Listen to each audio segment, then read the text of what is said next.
Il est 21h06 à Yaoundé et partout en Côte d'Ivoire. Mesdames, Messieurs, bonsoir. Ce rendez-vous va nous conduire directement à la maison de la Confédération africaine de football. Pourquoi et comment en si peu de temps les choses évoluent négativement pour Ahmad Ahmad? Qu'est-ce qui se passe au comité exécutif de la Confédération africaine de football? Ça sent de l'hypocrisie. D'où le thème de ce numéro 56 de troisième mi-temps. CAF, retour d'Ahmad Ahmad. Quelle incidence sur le processus électoral?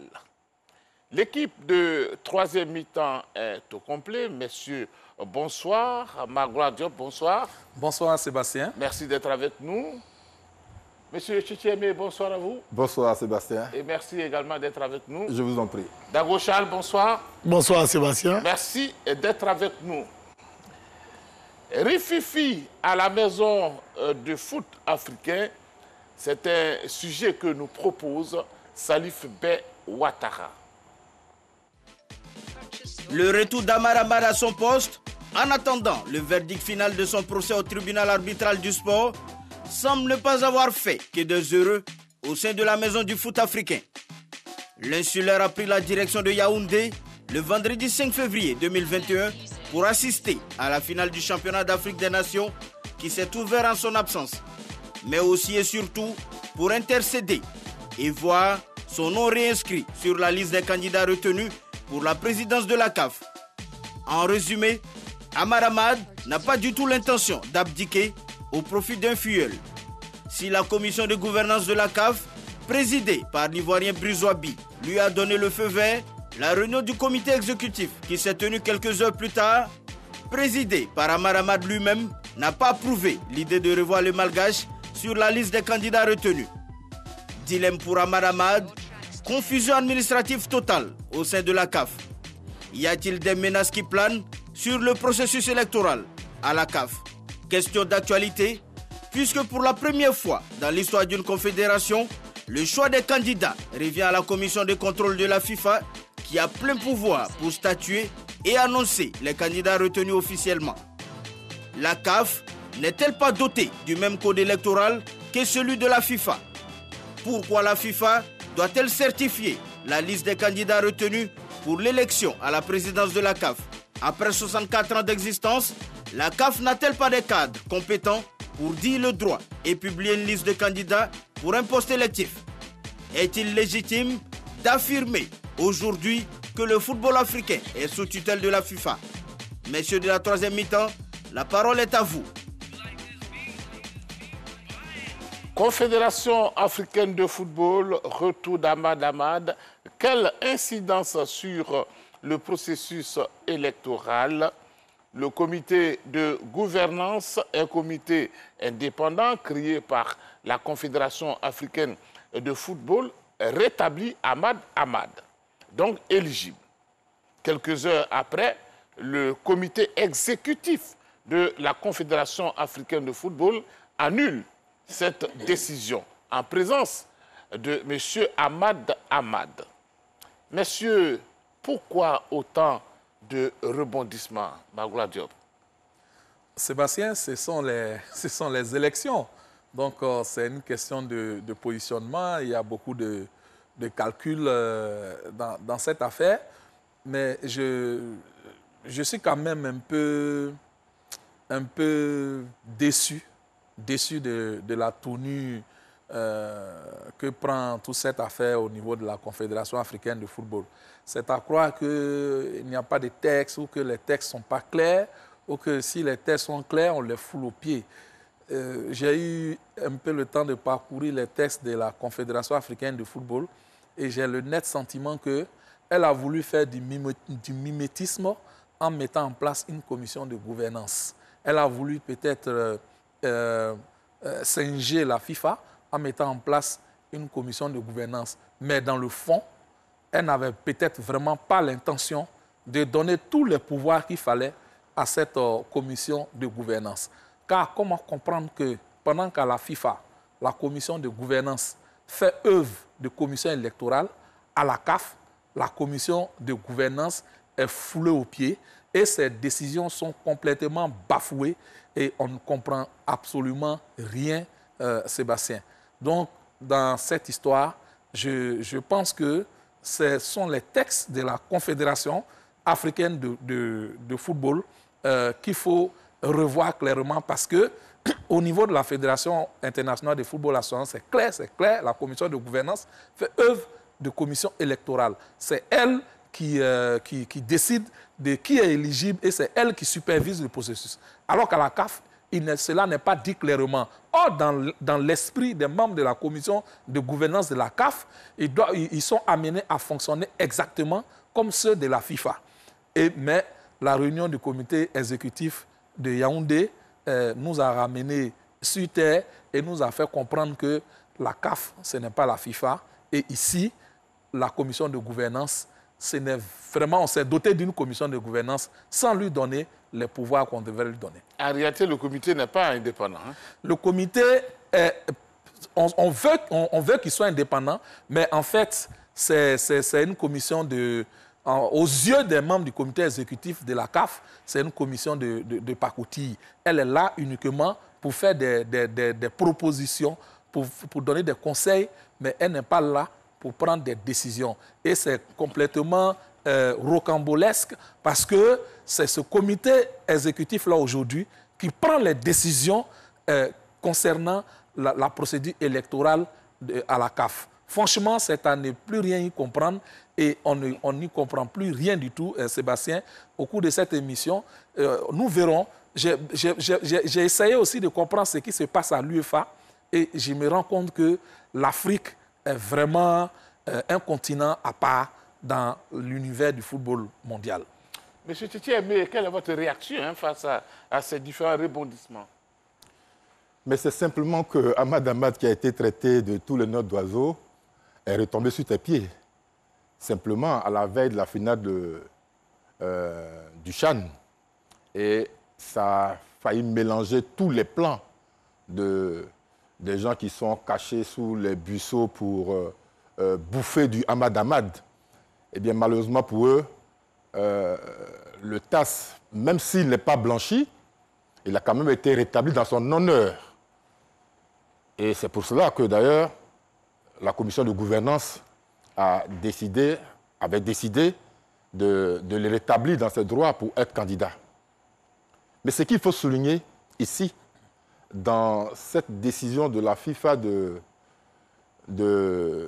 sanctionner, j'allais dire, entre guillemets, la candidature de Ahmad Ahmad, c'est ce paternalisme qui ne dit pas son nom, et la FIFA étreint tellement mal la CAF qu'elle la met sous tutelle.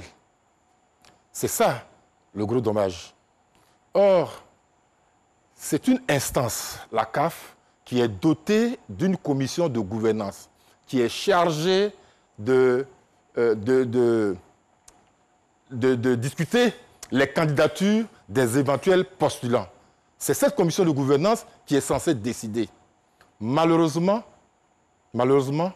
la FIFA et la CAF avec elle, la CAF laisse faire à la place de la commission de gouvernance, lui retirant toute sa substance, la rendant comme une coquille vide.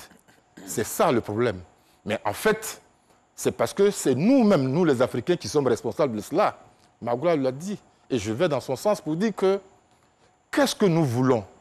Qu'est-ce que nous voulons? Il faut une CAF crédible, une CAF où on respecte l'éthique. Or, ici, les gens n'aiment pas se faire respecter. Quand vous ne vous faites pas respecter, les gens se foutent de vous. C'est ce qui se passe en Afrique. On est trop dans les petits arrangements à la petite semaine. C'est ça qui nous désavantage. Nulle part au monde, on ne voit ce genre d'imbroglio dans une élection d'un président d'une confédération. Nulle part au monde, on le voit. C'est seulement en Afrique. Mais ils sont combien? Ils sont combien les dirigeants de clubs et présidents de clubs en Afrique, au Cameroun, au Mali, au Bénin, qui courent tous les matins pour aller régler leur litige directement à la CAF, à la FIFA? C'est à croire qu'en Afrique, et particulièrement en Côte d'Ivoire, il n'y a personne pour dire le droit, pour que tout le monde soit d'accord. On les voyait encore, les gens du GX, être tout heureux pour se rendre à Lausanne ou à Zurich parce qu'il s'agissait d'enlever Sidi Diallo. Après, il faut les voir s'aplatir complètement quand ces envoyés de la FIFA arrivent en Afrique. C'est honteux, c'est scandaleux. Mais nous sommes dans la logique de cela. Nous avons une commission de gouvernance, mais qui ne peut pas trancher dans une affaire de candidats. Or, c'est la FIFA qui a monté Ahmad Ahmad de toutes pièces pour qu'il se retrouve là à la tête de la Confédération. Que s'est-il passé en temps? Voilà toute la question. Monsieur Dago Charles, quelle est votre réaction? Je partage entièrement les points de vue de mes frères, amis. Ah bon? Oui, c'est vrai.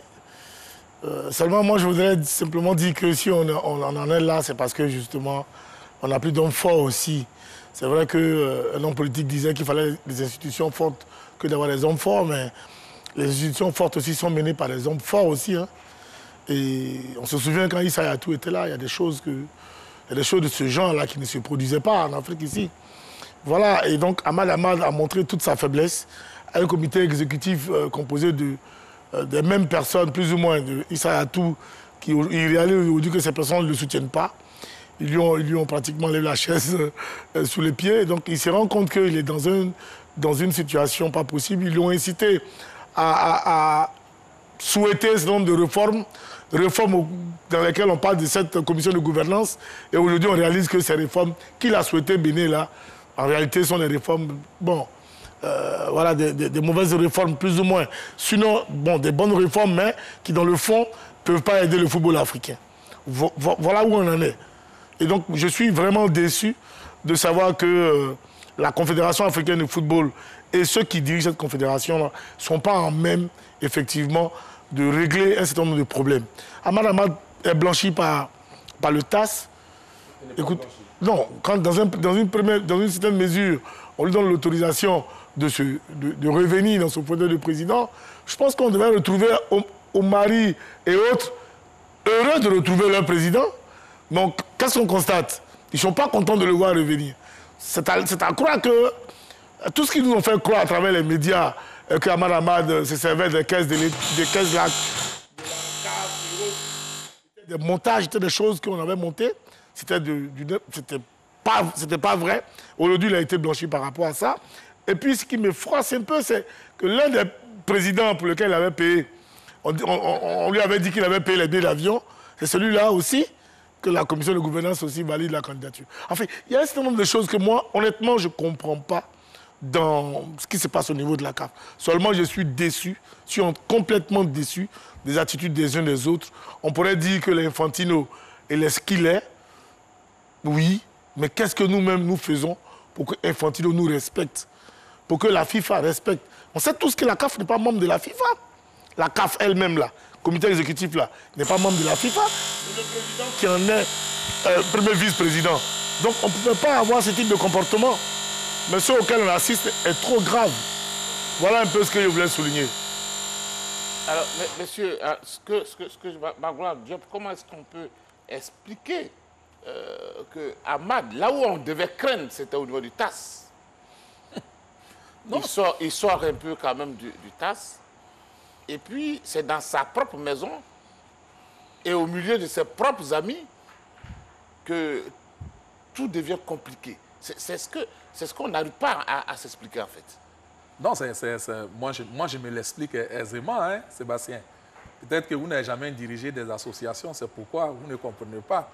Vous savez, quand vous êtes responsable d'une association, il suffit que vous soyez absent pendant 2 semaines à votre retour, vous voyez qu'il y a beaucoup de choses qui chantent dans la maison. Vous savez, Sébastien, je pense que la décision du TAS doit être perçue comme un sursis. Pour moi, ce n'est pas du tout une victoire pour Ahmad Ahmad. Ce n'est pas une victoire, loin de là. C'est plutôt un sursis pour lui. Et donc, ça lui permet de retrouver son fauteuil au niveau de la présidence de la CAF. Mais comme vous l'avez souligné vous-même, la dernière réunion du comité exécutif de la CAF à Yaoundé nous a complètement démontré que Hamad n'est plus le bienvenu dans sa propre maison. C'est certain qu'il a contribué à faire, à l'élection desquelles il a largement contribué, aujourd'hui se retourne contre lui, lui tourne le dos et lui montre clairement qu'ils ne veulent plus de lui et que peut-être la justice s'impose à eux. C'est pourquoi, comme ils l'ont dit dans leur communiqué, ils prennent acte. Mais dans les faits, ils ne veulent plus de lui, il n'est plus le bienvenu au comité exécutif de la CAF. Et je pense que tout ce qui est fait tend à le lui démontrer.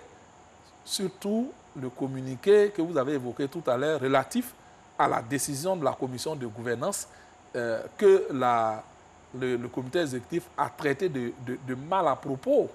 Quand la commission de gouvernance décide que Hamad est éligible dès l'instant où le TAS a suspendu sa suspension, le comité exécutif réagit pour dire que cette décision de la commission de gouvernance est mal à propos et que ce n'est pas à la commission de gouvernance de se prononcer, mais plutôt à la commission de gouvernance de la FIFA. Est-ce que le comité exécutif en a le droit? Est-ce que tout cela, c'est élégant? Tout cela participe à montrer clairement à Hamad que ses propres amis ne veulent plus de lui. Normalement, Hamad devrait être amené à, franchement, à se retirer. Non, pas à rendre le tablier, mais à renoncer à cette ambition-là de rempiler. Voilà. Moi, je pense qu'aujourd'hui, tout a démontré que dans cette élection, on ne veut pas de lui. On renvoie l'affaire aujourd'hui à la FIFA. Qu'est-ce que la FIFA va décider? On verra tout à l'heure. Mais le problème, c'est que dans sa propre maison, comme vous l'avez dit, Hamad n'est plus le bienvenu. Et là, franchement, il est fragilisé. Et je pense qu'il devrait passer les derniers jours qui lui restent encore, parce que le TAS va statuer dans le mois de mars. Si le TAS le blanchit, tant mieux, il pourra faire la passation des charges. Mais si le TAS ne le blanchit pas, il sortira par la petite porte. Alors, mais comment on peut expliquer qu'en si peu de temps, Hamad puisse perdre la confiance du comité exécutif? Je suppose qu'il a quand même des amis dans ce comité exécutif. Mais vous savez, à ce niveau de responsabilité, on n'a plus d'amis. On a des collaborateurs à qui on fait confiance. Ce sont des gens avec... Ça nous apprend que ce sont des gens avec qui il ne faut pas partager ton quotidien. C'est ça aussi, les leçons de la vie. Dans ce comité exécutif, les personnes qui lui étaient loyales, jusqu'à ce que on le mette dehors, entre guillemets, ces personnes-là se sont tout de suite précipitées pour être candidats. Voilà. C'est ça. On connaît tous ceux qui sont candidats. Ceux qui étaient avec lui au comité exécutif, ils sont tous candidats à différents postes. Ils marchaient à peine sur, j'allais dire, le corps d'Hamad. À peine a-t-il fermé la porte, qu'ils étaient au rebond pour prendre son fauteuil. Donc, il n'y a pas d'amis, ce sont des intérêts qui sont en jeu. Maintenant, pour revenir au niveau de la FIFA, regardez l'image que j'ai souvent par rapport à la commission de gouvernance et l'attitude de la FIFA sur, à propos des candidats à élire au niveau de la CAF. J'ai l'image de l'ONU, de l'Organisation des Nations Unies, qui demande à un État: quelqu'un veut être président dans votre pays, emmenez-le moi, je vais faire une enquête de moralité sur lui. Parce que ce monsieur-là, votre pays est plus tard appelé à être membre du Conseil de sécurité. Il faut que nous, ONU, on sache qui il est. Voilà. Et c'est ça qui n'est pas bien ici, dans le cas de la CAF. est-ce que ce n'est pas la CAF qui a ouvert cette porte? Mais bien sûr, c'est parce que, vous savez, le football qui est là, c'est un produit aujourd'hui que tout le monde a adopté, y compris les pays comme chez nous ici.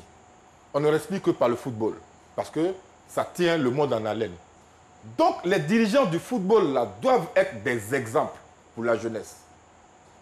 Or, ce n'est pas le cas. Oui, mais Sébastien. Ce n'est pas le cas. Regardez, la FIFA elle-même a fait un semblant de mue sous la pression de la justice américaine. Pourquoi on a aujourd'hui un semblant? Et ce sont ces mêmes gars qui viennent en Afrique pour s'aimer tous ces troubles-là. Je veux dire, d'abord les dirigeants que nous nous donnons au niveau de la CAF, il faut qu'ils soient propres. Il faut qu'ils soient propres. Il faut qu'ils soient exempts de tout reproche.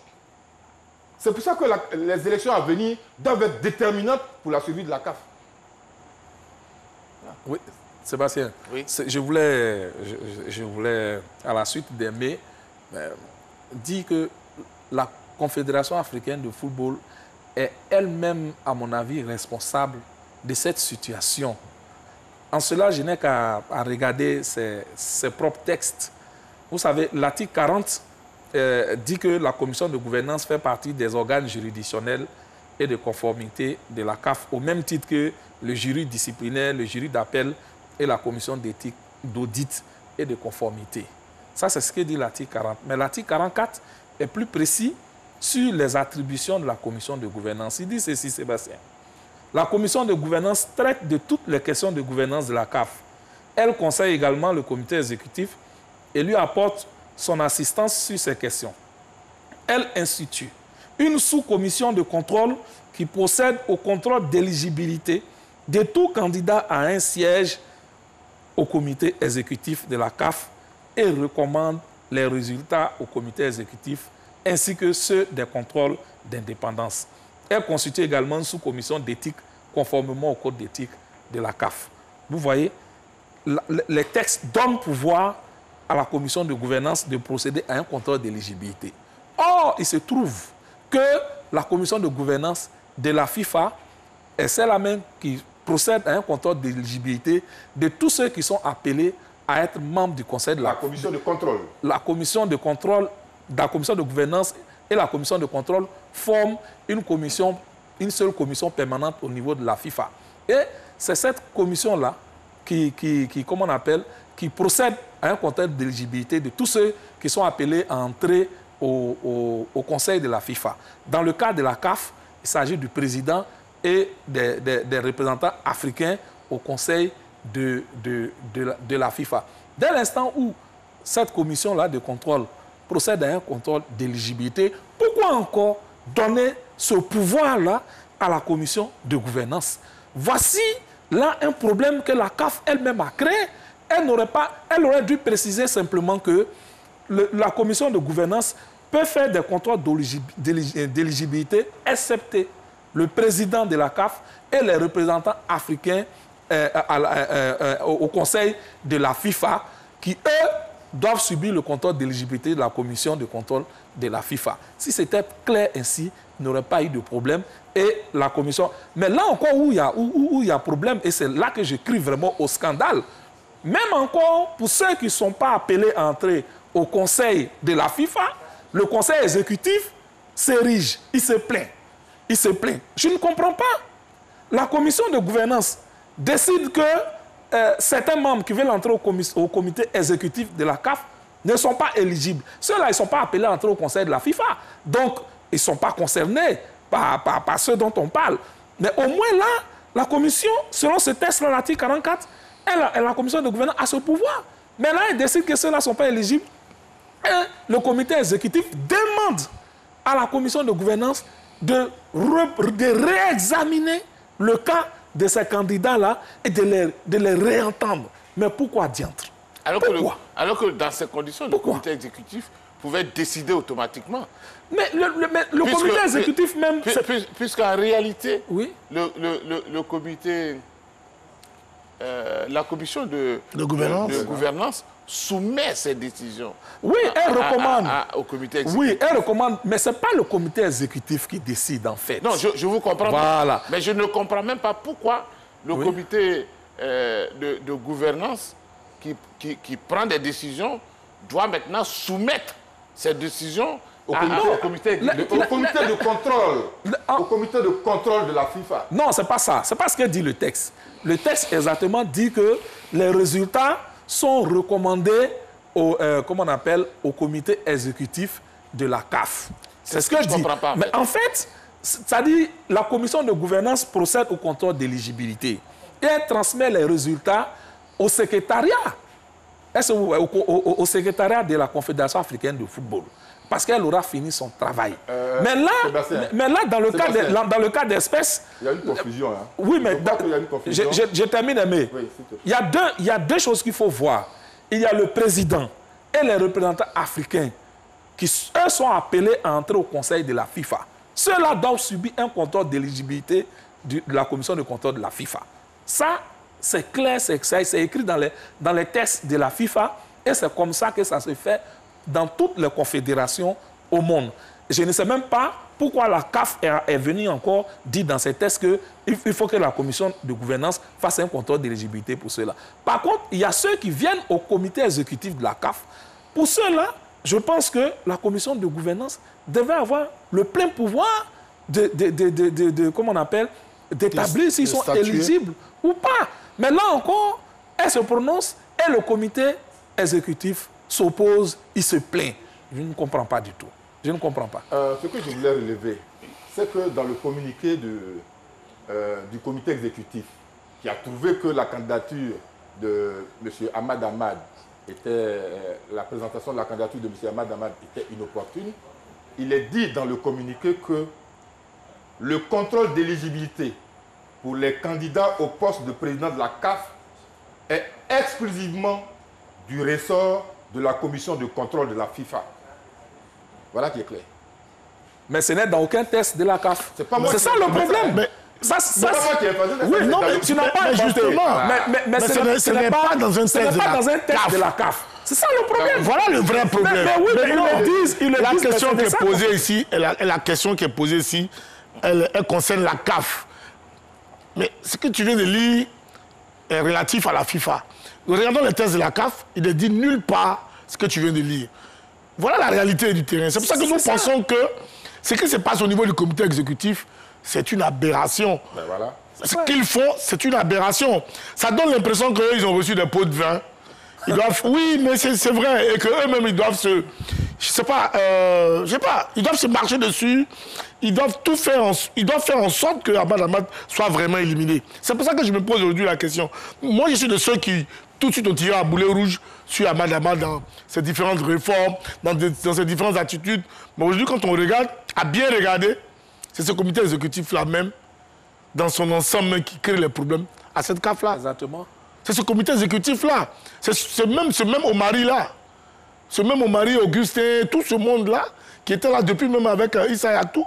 Ceux-là, ils pensent connaître toutes les petites, les virgules, les points-virgules et autres des thèses de la CAF. Ce sont ceux-là qui nous créent tous ces problèmes-là. Donc pour moi aussi, il est question de normaliser aussi la CAF. Parce que c'est ce que la FIFA veut faire finalement. On va arriver à une normalisation de la CAF. C'est ce qu'elle veut nous faire croire. C'est l'extrême. Voilà, mais on va y arriver. Parce qu'à cette allure-là, la FIFA va... On n'est pas encore passé à côté. Quand Samira est venue, non. Elle est venue... Attends, c'était pareil. C'était pareil. C'était pareil. Oui. Non, ça c'était encore une gouvernance. Mais là... Mais non, mais là, vous allez voir, d'ici le 12 mars, je suis convaincu qu'Ahmad Ahmad, pendant le jeu, en tant que président de la CAF, peut demander un report des élections. Il peut demander un report d'élection. Il a ce pouvoir. Il a le pouvoir. Il n'y a aucun test qui lui donne non, ce pouvoir. Le président de toute association, c'est celui-là qui est en justice au nom de l'association. Pour tout ce qu'on lui a attribué, c'est en qualité de président. Donc, Ahmad Ahmad, il a sa dernière carte à jouer. Donc, je suis convaincu qu'on va y arriver. On va finir par normaliser. Donc, il n'est pas définitivement out. Non, moi, je suis convaincu qu'il n'est pas définitivement out. Parce que je ne crois pas que le TAS lui ait donné, pour moi, ce sursis-là, pour mieux le découper le 2 mars. Je ne crois pas. Non, il a toutes ses chances aujourd'hui. C'est pour ça, même à la finale, son arrivée a été contestée. À Yaoundé, son arrivée a été vraiment contestée. Mais il s'est imposé comme président, finalement, à tout le monde. Non, mais et c'est lui qui, finalement, a remis le trophée. Il n'avait pas voulu le recevoir. Oui, mais cher, voilà. C'est la preuve que, on dit la même chose, hein, c'est la preuve que Ahmad Ahmad est désormais, depuis son retour, persona non grata. C'est clair. Ça, il faut mais malheureusement, c'est lui qui est le président. Oui. Et il va utiliser tous les moyens. Pas une décision de justice. Ben voilà. Et on dit, je trouve ça un peu facile de penser que à partir de 2 mars, quand le TAS va prononcer définitivement la sanction, qu'elle soit contre lui ou qu'il soit réhabilité définitivement, est-ce que, honnêtement, Ahmad Ahmad peut être candidat? C'est ça aussi la grosse interrogation. Est-ce qu'il peut être candidat? Ça dépend de la FIFA. S'il est réhabilité, la FIFA ne l'acceptera jamais, quel que soit le résultat. Donc, tu as la réponse. Mais pourquoi elle ne va pas accepter? S'il gagne au TAS, s'il gagne au TAS, la FIFA, s'il gagne au TAS, oui, Sébastien, elle sera obligée de l'accepter comme candidat. Oui, mais est-ce que gagner, par exemple, au niveau du TAS, vous donne automatiquement droit d'être éligible? Non, pas du tout. Ce n'est pas le TAS. Ce n'est pas le TAS qui établit l'éligibilité. Le TAS a simplement suspendu la suspension. Voilà. Mais le TAS va se prononcer. Le jugement aura lieu dans le mois de mars. Seulement, Ahmad, il doit subir un contrôle d'éligibilité. Selon les textes de la FIFA, il doit subir un contrôle d'éligibilité de la commission de contrôle de la FIFA. Maintenant, on se pose la question, qu'est-ce que la commission de contrôle va décider? Parce que ce n'est pas elle qui a rendu la décision, qui a suspendu, mais c'est la commission d'éthique. Est-ce que la commission de contrôle va suivre la commission d'éthique sur la base des éléments qu'elle a eu à retenir contre Ahmad? Si elle part sur la base de ces éléments-là... À ton avis? Oui, mais je développe. Si elle part sur la base de ces éléments, est-ce qu'elle ne court pas aussi le risque, si jamais Ahmad est blanchi plus tard, est-ce qu'elle ne court pas le risque de ce que Ahmad peut utiliser, le fait qu'elle ait pris ces mêmes arguments-là pour prononcer son inéligibilité, pour que Ahmad attaque l'élection et donc la fasse annuler? Voici là la question. Si la commission de contrôle n'a pas de nouveaux éléments, parce que c'est sur la base des éléments retenus par la commission d'éthique que l'affaire sera jugée au TAS. Si ce sont ces mêmes éléments que la commission de contrôle retient, si jamais le TAS déboute la FIFA, alors là, Ahmad serait fondé à demander à ce que l'élection soit annulée. Donc moi, je pense, après tout cela, je pense que la commission de contrôle de la FIFA devrait, à l'instar de la commission de gouvernance de la CAF, devrait, en toute sagesse, prononcer l'éligibilité d'Ahmad pour qu'il puisse s'engager dans cette élection. C'est d'autant plus que l'affaire sera jugée. Donc, qu'elle prononce, c'est plus sage pour elle de prononcer l'éligibilité d'Ahmad. Il inquiète peut-être certaines... Voilà, maintenant, l'affaire sera jugée avant les élections. Si le TAS ne lui donne pas raison, il sera automatiquement suspendu et il ne pourra pas se présenter. Donc, ce n'est pas la peine que la FIFA elle-même, entre griffes, excusez-moi, s'emmerde. Voilà. Moi, ce que je voudrais voir, ce que je souhaite... Donc, qu'elle le laisse aller aux élections. Ce que je souhaite vraiment voir demain, quand je dis demain, à compter du 2 mars, c'est que le TAS réhabilite entièrement Ahmad Ahmad et que le comité de contrôle de la FIFA ne veuille pas d'Ahmad Ahmad comme candidat. Ça sera sur la base de nouveaux éléments. Sur la base de... Parce qu'en réalité, on sait tous que la FIFA ne veut pas d'Ahmad Ahmad comme candidat. Mais je souhaite vraiment que Ahmad Ahmad soit éligible selon le TAS de façon définitive. Et on va voir l'attitude de la FIFA pour contester l'éligibilité d'Ahmad Ahmad. On verra et on va se rendre bien compte qu'il serait grand temps à la CAF de revoir en profondeur ces tests à l'égard de la FIFA, ou la FIFA de revoir ces tests à l'égard de la CAF. Parce que cette injonction de la FIFA à l'égard de la CAF elle est trop forte. Quand tu regardes l'attitude des dirigeants de la FIFA à l'égard de la CAF, c'est finalement infantiliser tout le monde. Non, moi, je ne suis pas d'accord. Ça prouve qu'en Afrique, non, pour moi, il n'y a pas de grands dirigeants, il n'y a pas de cerveau, il n'y a pas d'intellectuels, il n'y a personne en Afrique. Oui, parce qu'Infantino a déjà commencé par nous faire des propositions que les Africains ont contestées. Et pour ça, on sait ce qu'il a créé comme problème à Ahmad Ahmad. Oui, mais... Voilà. Et donc aujourd'hui, moi, je voudrais que les choses aillent dans le sens d'une véritable confrontation, qu'à FIFA, pour qu'on épluche toutes les questions et que voilà, on puisse regarder notre football. Parce qu'on ne va pas continuer pendant longtemps à avoir la FIFA dans notre dos. Ça serait difficile. Oui, mais... On se souvient quand Aïssa Yatou était là. Même cette Blatter ne faisait pas ça. Il ne faisait pas ça. Les gens respectaient les gens. Mais parce que... les gens ne respectent pas. Parce que la CAF... Mais c'est pour ça que Ahmad Ahmad, aujourd'hui, quand il revient dans la course et qu'il veut qu'on le réhabilite dans ses fonctions, je suis convaincu que c'est quelqu'un qui va... Parce qu'il deviendra maintenant menaçant. Maintenant, il deviendra probablement. menaçant. Oui, mais Sébastien, il deviendra menaçant. Sébastien, il y a une précision que je voulais faire. Il y a une précision que je voulais faire. Oui, allez-y. Dans sa saisine au TAS, Ahmad avait demandé à ce que le TAS interdise à la FIFA de prononcer son inéligibilité à l'élection. Le TAS n'a pas accédé à cette requête-là. Donc, aujourd'hui, la commission de contrôle peut bien prononcer l'inéligibilité d'Ahmad.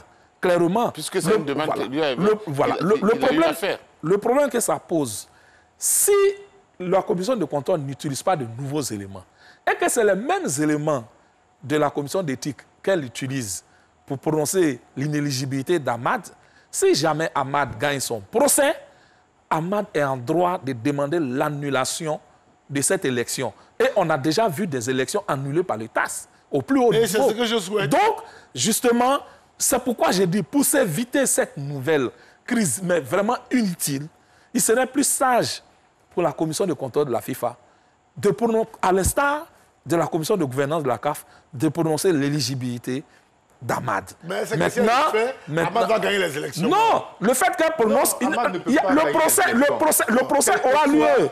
Quel que soit ce que la CAF et la FIFA et le TAS vont décider, si Ahmad Ahmad est candidat, il ne gagnera pas les Pourquoi? élections. Oui, parce que... Il compétira comme tout le monde. Aujourd'hui, il peut être candidat comme tout le monde. Oui. Mais il a moins de chances de gagner cette élection. Je t'explique pourquoi. Sa base électorale, c'était le COSAFA. Oui. Voyez-vous? Oui. Aujourd'hui, tous les membres du COSAFA, donc ceux qui sont en Afrique du Sud, l'Afrique australe, ont tous donné, sont tous penchés pour Motsepe. Oui. D'accord?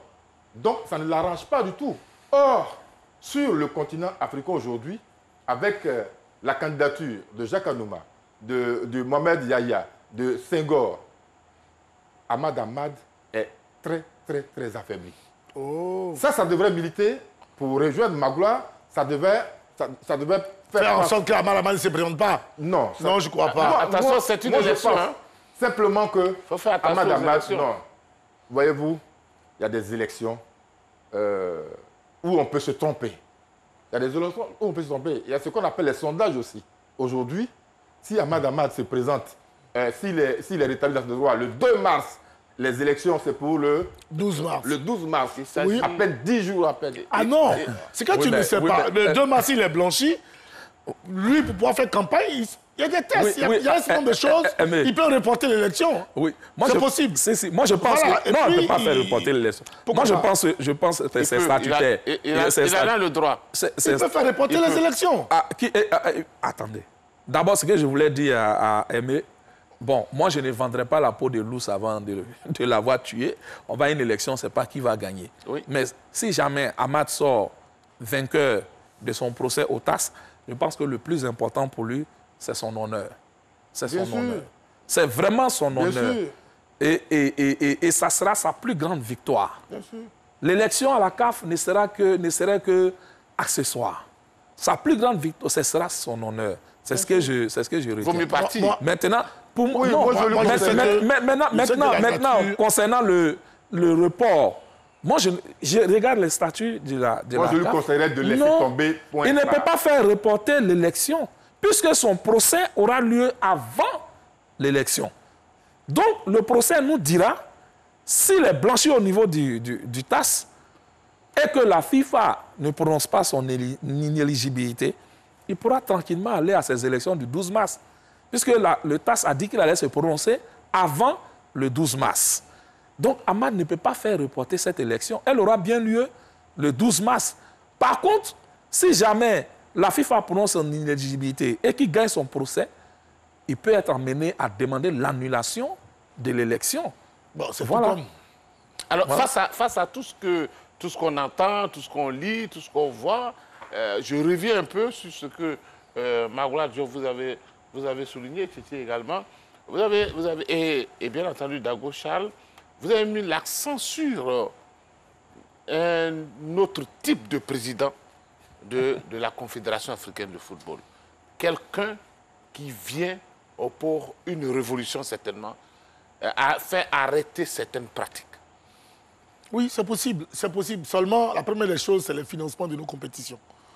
Parce que c'est ça aussi, le problème de l'Afrique, tant au niveau politique, économique, sportif, on a trop de difficultés quand on voit même l'Union africaine, même son financement est assujetti même à la volonté de l'Union européenne.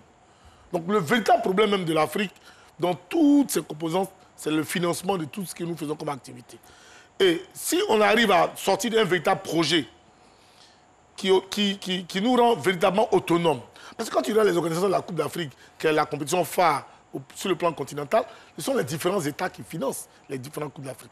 Ce n'est même pas la CAF, à un moment donné. Donc, quand on va arriver à ce niveau-là, à mon sens, oui, ce président, cet homme fort-là, il sera tellement fort que la FIFA, ils pourront se regarder et puis discuter, n'est-ce pas? Mais si chaque fois, même pour avoir des ballons ici à Abidjan, il faut appeler la FIFA pour avoir FIFA Goal, FIFA Forward, ces histoires de projets qui n'existent plus au côté d'Europe, mais qu'ici, on soit toujours à tendre la main, même pour organiser nos compétitions, c'est la FIFA qui va venir nous aider à chaque fois. Ça serait difficile pour nous d'avoir cet homme fort-là, parce que l'argent est le nerf de la guerre. Oui, Sébastien, Hamad est trop redevable de la FIFA au travers de son président Gianni Infantino. C'est ça qui a été son véritable problème. Aujourd'hui, nous avons besoin d'un président charismatique, un président qui soit indépendant et un président qui soit respecté de la FIFA. Et je pense que ce président-là devra vraiment doter la CAF, parce que là, les textes, là, il faut vraiment les toiletter. Le cas de la commission de gouvernance est patent. On ne peut pas demander à la commission de gouvernance de procéder à un contrôle d'éligibilité et de faire doublon avec la commission de contrôle de la FIFA.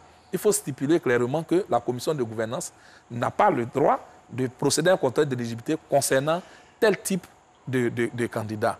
Donc, il y a du travail à faire au niveau. Tout cela, c'est la gouvernance. Maintenant, quand on prend des décisions de donner des pouvoirs à une commission, mais il faut laisser cette commission jouir de ses pouvoirs.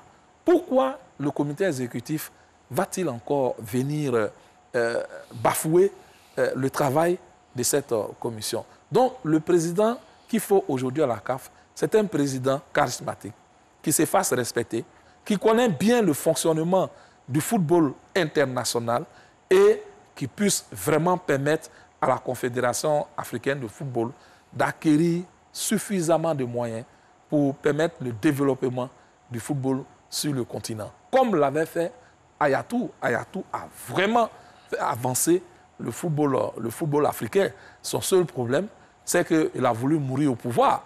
C'est ce qu'on lui a reproché. Voilà. Et puis, il avait des méthodes un peu trop villageoises. C'est ça qui a été son problème. Sinon, Ayatou a vraiment participé au développement du football africain.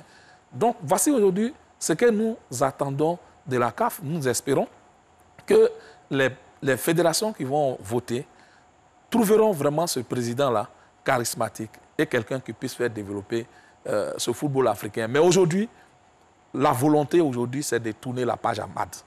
Mais essayer de le dire en d'autres thèmes, mais la volonté aujourd'hui, c'est d'essayer de tourner la page Hamad. Donc, il aura un nouveau président. Et comme aujourd'hui, ce n'est pas la question, mais parmi ces présidents, je pense qu'il y a un qui qui a pour moi le meilleur profil, je l'ai déjà dit sur ce plateau. Quel type de président il faut? Oui, pour moi, l'éthique et pour moi, que la CAF tende vers l'éthique et la bonne gouvernance. Ça doit être un combat de tous les jours. Mais très souvent, bien souvent, les fédérations membres de la CAF sont tous dans l'aplat-ventrisme. Ils sont prêts à se mettre à plat ventre pour attendre des mannes de la CAF, de la FIFA. C'est ça qui nous tue. Si ça commence par chaque fédération qui pense que, en son âme et conscience, elle élit un président en fonction de son programme et non en fonction des éjections de la FIFA, à ce moment, on aura fait un pas. L'éthique et la bonne gouvernance doivent être un combat de tous les jours. Ça ne doit pas être l'affaire du seul président de la CAF. Ça ne doit pas être l'affaire de l'homme providentiel qui va venir. Ça doit commencer à travers les fédérations. D'abord, avant que celui qui sera élu se dise que si aujourd'hui je fais une faute, ou bien si je mets l'argent, si je fais des magouilles, je serai démasqué. Il doit avoir la crainte de ça.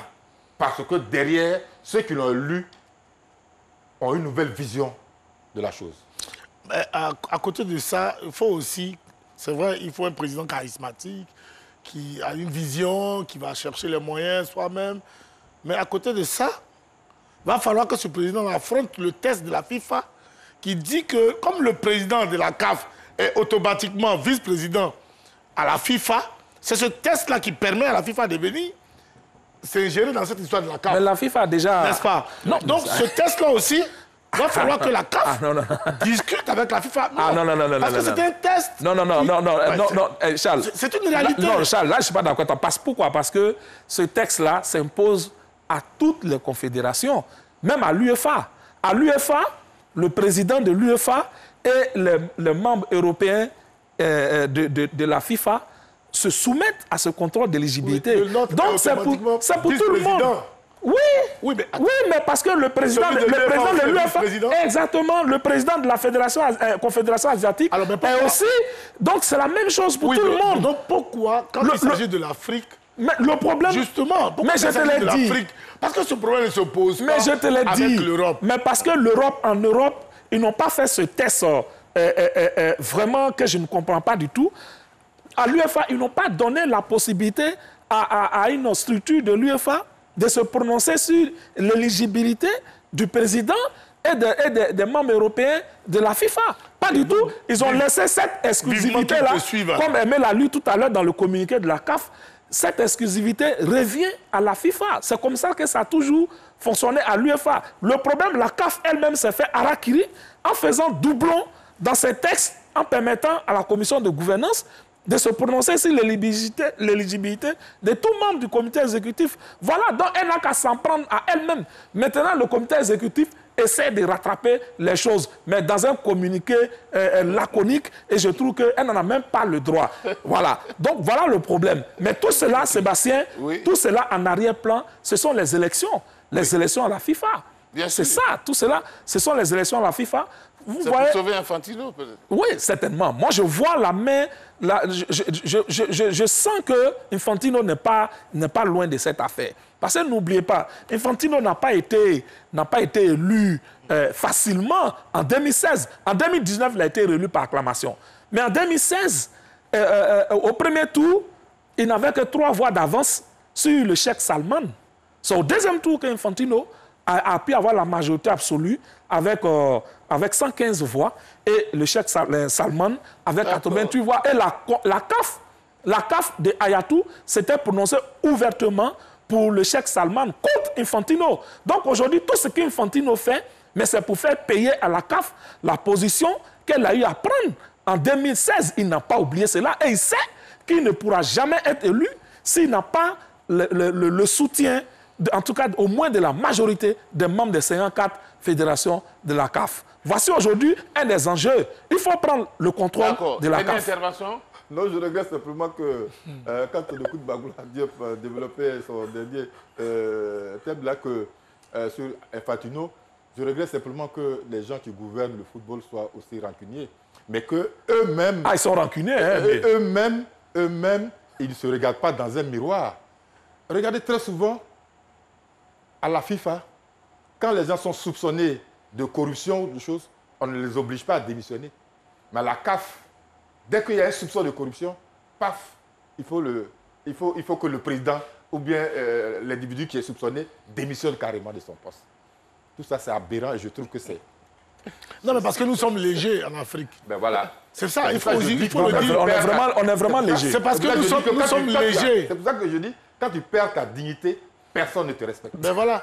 Si nous sommes légers et que tout est facile avec nous, ben c'est comme ça. Mais je souhaite que Infantino laisse notre élection se dérouler tranquillement. Qu'il se mette loin de cette affaire. Il ne pourra pas se mettre loin. Il a trop sa main dans les affaires. Il a l'élection 2023 en ligne de millions. Pourquoi tu veux qu'il nous laisse? Merci beaucoup, messieurs. À nous de le lâcher. Pour votre participation à ce numéro de troisième mi-temps, le numéro 56. Nous avons été très heureux chez vous et c'est ici qu'on va s'arrêter. On se donne rendez-vous mercredi prochain. Bonne suite de programme sur RTI 2.